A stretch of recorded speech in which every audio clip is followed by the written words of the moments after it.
আইন সবার জন্য সমান। সেনা কর্মকর্তাদের ভার্চুয়ালি হাজিরার আবেদনের জবাবে ট্রাইব্যুনাল ৩০ জনের বিরুদ্ধে অভিযোগ গঠনে শুনানি ডিসেম্বরের শুরুতে। গুমের মামলায় শেখ হাসিনার পক্ষে আইনজীবী হলেন জে রায় খান পান্না। অ্যাপেলেট ডিভিশনের বিচারক, সিনিয়র মন্ত্রী, বিভিন্ন পর্যায়ের মানুষ যারা আসামি হয়েছেন তারা রেগুলারলি আদালতে সশরীরে হাজিরা দেন। বিশেষ বিবেচনায় কাউকে ভার্চুয়ালি হাজিরা দেওয়ার বিষয়টা অ্যালাউ করতে হবে, এই বিষয়টা আদালত প্রয়োজন মনে করেন না। আমার কাছে মনে হয়েছে যে তাকে আরো প্রপার ওয়েতে ডিফেন্স দেওয়া দরকার। শেখ হাসিনার প্লট জালিয়াতি মামলার রায় ২৭ নভেম্বর। তদন্তে সীমাবদ্ধতার কথা স্বীকার দুদকের।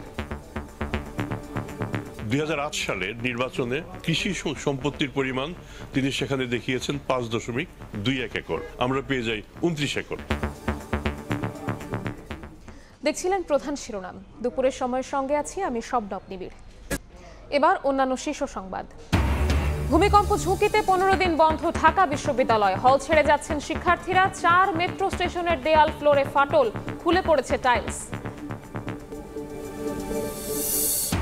সাংঘর্ষিক রাজনীতি নয়, সহনশীলতার পক্ষে বিএনপি, বলছেন নেতারা।